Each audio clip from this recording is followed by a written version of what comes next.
মৰমৰ সপ্তম শ্ৰেণীৰ ছাত্ৰ-ছাত্ৰীসকল আজি এই নতুন ভিডিঅ'ত মই তোমালোকৰ কাৰণে বিজ্ঞান বিষয়ৰ পাঠ নম্বৰ 12 উদ্ভিদৰ প্ৰজননৰ অনুশীলনীৰ কেইটিমান প্ৰশ্ন উত্তৰ লৈ আহিছো। এই ভিডিঅ'টো আমি দুটা খণ্ডত কৰিম। আজিটো হ'ব আমাৰ প্ৰথম খণ্ড। যদি প্ৰথমবাৰৰ কাৰণে মোৰ চেনেলটোত আহিছা তেনেহলে ইয়াক সাবস্ক্ৰাইব কৰি ল'বা আৰু লগতে কাষত থকা বেল আইকনত ক্লিক কৰিবলৈ নাপাহৰিবা। আৰু তাৰ লগতে নিজৰ বন্ধুবৰ্গৰ মাজত এই ভিডিঅ' শ্বেয়াৰ কৰি দিবা।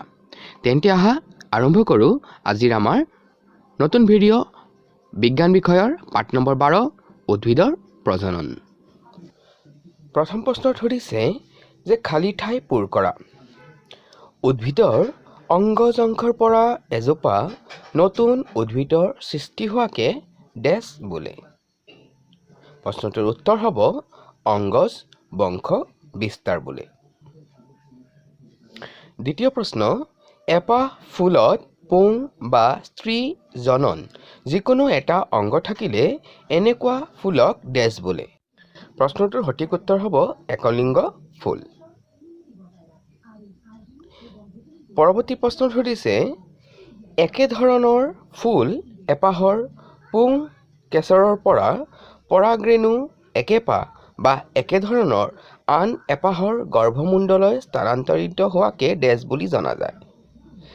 প্ৰশ্নটোৰ সঠিক উত্তৰ হ'ব পৰাগ যোগ।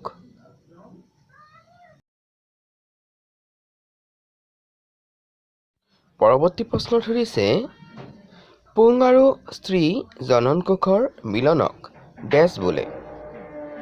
প্ৰশ্নটোৰ সঠিক উত্তৰ হ'ব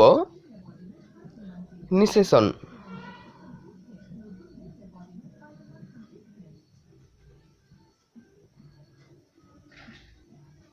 পৰৱৰ্তী প্ৰশ্ন বীজৰ বিস্তাৰণ ডেছ ডেছ আৰু ডেছ জৰিয়তে হয়।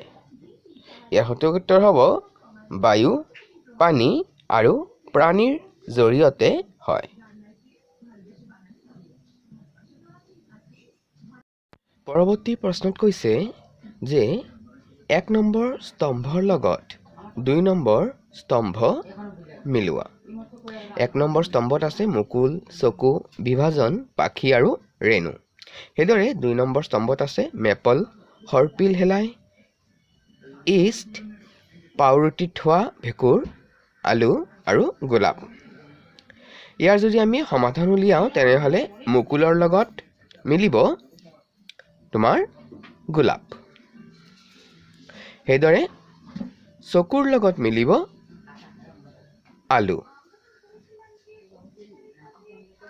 গ নম্বৰত থকা বিভাজনৰ লগত মিলিব হৰপিল হেলাই। পাখিৰ লগত মিলিব মেপল আৰু শেষৰটো ৰেণুৰ সৈতে মিলিব পাউৰুটি থোৱা ভেঁকুৰ।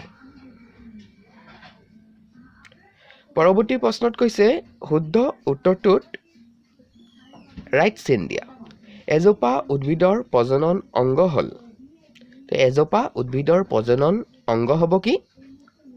ফুল। দ্বিতীয়টো সুধিছে পুং আৰু স্ত্ৰী জনন কোষৰ মিলনক কি বুলি জনা যায়? তো পুং আৰু স্ত্ৰী জনন কোষৰ মিলনক নিষেচন বুলি জনা যায়। তৃতীয়টো সুধিছে পুৰুষ ডিম্বাশয় গঠন কৰে। তো পুৰুষ ডিম্বাশয় বীজ গঠন কৰে। সেইদৰে চতুৰ্থটো সুধিছে যে ৰেণুধাৰী উদ্ভিদ হ'ল। ইয়াৰ শুদ্ধ উত্তৰটো হ'ব পাউৰুটিৰ ভেঁকুৰ। আৰু আজিৰ দিনটোৰ অন্তিমটো প্ৰশ্ন সুধিছে যে পাতে গজাৰ প্ৰজনন ঘটোৱা অংগটো হ'ল। পাতে গজাৰ প্ৰজনন ঘটোৱা অংগটো হ'ব পাত। মৰমৰ ছাত্ৰ-ছাত্ৰীসকল এয়াই আছিল আজিৰ আমাৰ এই ভিডিঅ'।